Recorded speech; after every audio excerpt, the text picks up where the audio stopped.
praticien Reiki. Je reçois aujourd'hui Isabelle Laroche, praticienne Reiki, gestalt thérapeute.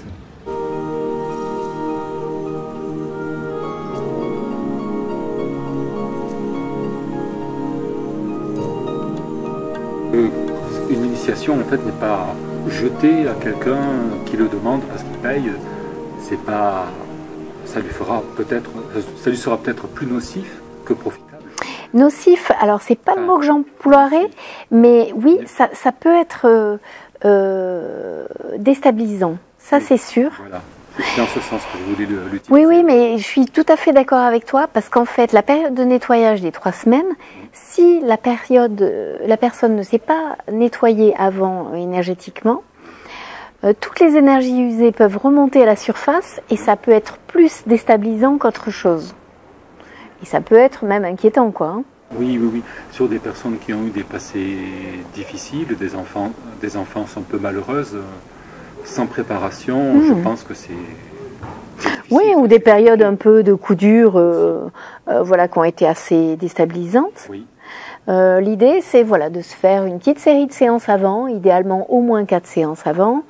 Bon, après, c'est chacun qui sent, puis en interaction avec le praticien qui les accompagne, oui, ou l'enseignant. Et puis, après, de faire les choses au bon rythme, en conscience que le premier degré, c'est quand même le stade de l'apprivoisement de l'énergie. Oui. Le nettoyage, le premier nettoyage, on enlève le plus gros. Le plus gros nettoyage énergétique, voilà, qui doit prendre quand même un temps certain, hein, pour un certain nombre d'entre nous. Ça peut. Et faire les choses au bon rythme dans ce monde qui va trop vite, ça nous permet de faire les choses avec le plus de justesse et de conscience pour soi.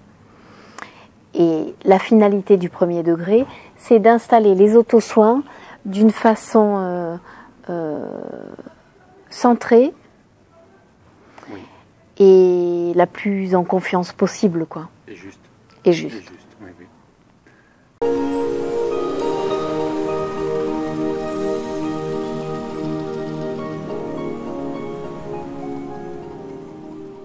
Alors, le deuxième degré, donc, en quoi consiste-t-il? Alors, le deuxième degré, en fait, c'est le stade à partir duquel on reçoit des symboles, les symboles du Reiki du deuxième degré.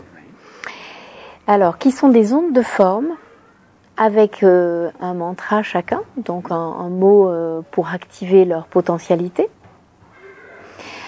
qui permettent de faire des traitements de situation à distance, donc envoyer de l'énergie à distance à une personne physiquement absente, ce qui peut paraître vraiment bizarre, mais ça marche. Bon, voilà, alors ça permet aussi de faire des traitements de situation dans sa vie, et ça, c'est vraiment très étonnant, mais ça permet d'inviter la magie de la vie dans la vie ordinaire, parce que quand la vie s'en mêle, du verbe s'en mêler, quelquefois on peut subir des influences pas toujours bienveillantes et pas toujours justes dans ce bas monde, et subir de l'injustice et des choses qu'on ne veut plus subir parce que stop, quoi.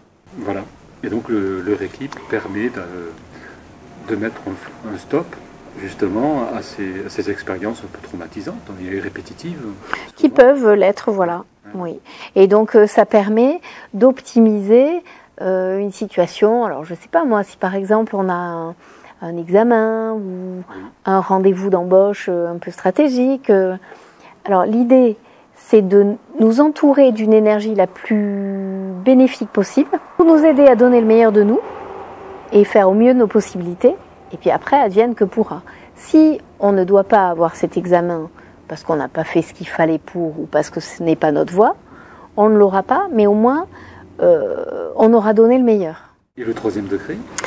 Et le troisième degré, alors bon, le deuxième degré, c'est le stade à partir duquel aussi on commence à affûter son intuition et à affûter ses ressentis à distance. Et au bout d'un moment, on peut vraiment avoir des perceptions de télépathie assez étonnantes. Mais ça se travaille, c'est comme tout, hein. Un peu comme un musicien va affûter son oreille interne et va entendre parmi un orchestre de 50 instruments le violon qui dissonne à un moment donné. Voilà, à un moment, à un moment donné, avec le Reiki, on va passer à la vitesse supérieure et percevoir avec nos sens internes d'une façon beaucoup plus fine les choses. Oui. Pour nous et puis pour les personnes qu'on accompagne, quoi. Mais à manier avec parcimonie, hein, parce que voilà, il ne faut pas se prendre pour qui on n'est pas. Hein. Voilà, il faut surtout bien essayer le filtre du mental de côté, être certain de ses perceptions avant d'affirmer quoi que ce soit.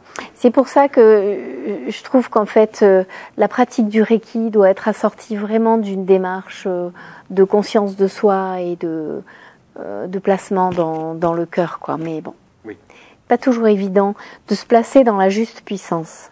Oui. Peut-être qu'on pourra développer la posture du praticien dans un autre épisode. C'est une bonne idée, oui. Je pense que c'est un thème qui mérite d'être développé. Oui, c'est vrai que c'est une bonne idée. En tout cas, l'idée dans la posture, c'est sortir d'une forme d'impuissance dans laquelle on a pu être, parce que dans cette société-là, à certains moments, on se sent dans l'impuissance de faire face à des énergies pas bienveillantes ou des situations, où on subit le système, voilà. Mais ne pas se placer dans la toute-puissance non plus, dans la posture de je sais tout, j'ai raison forcément, et puis c'est comme ça et pas autrement. Quoi. Et je veux agir sur tout. Et je suis, voilà, c'est ça, omnipotent sur tout, quoi.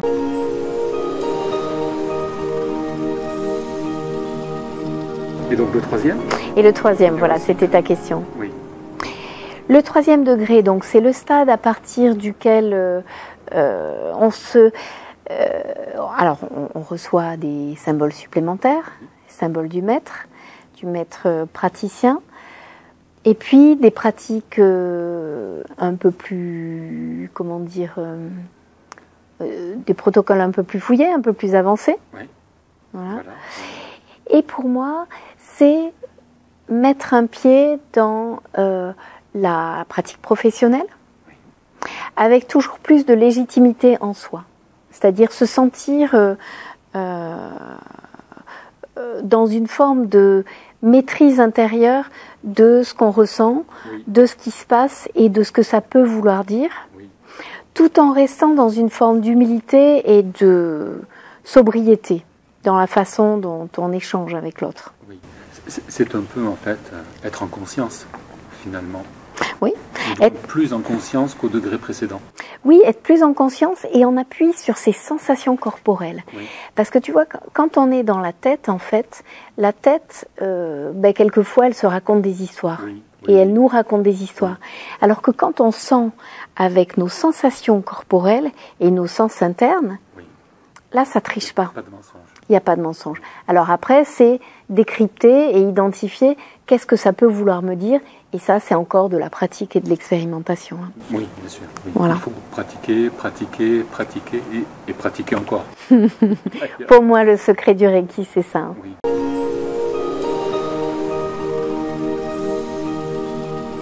Voilà, quelques mots sur la maîtrise.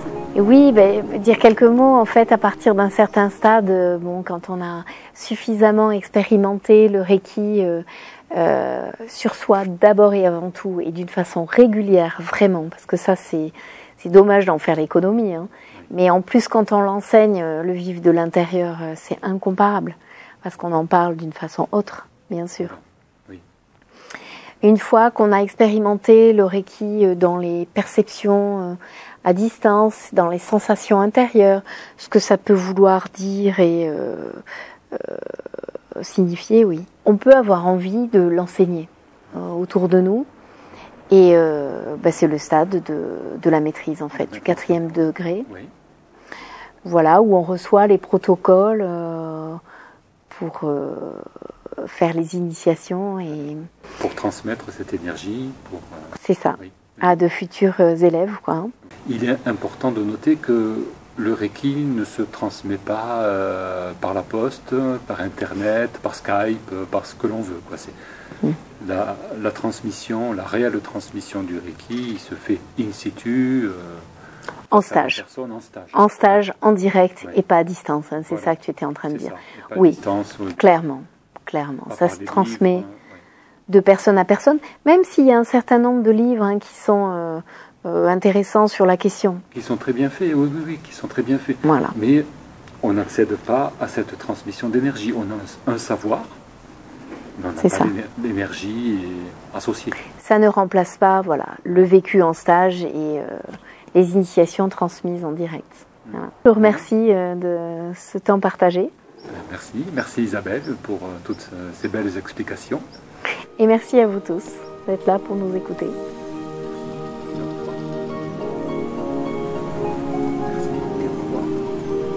Au revoir à tous.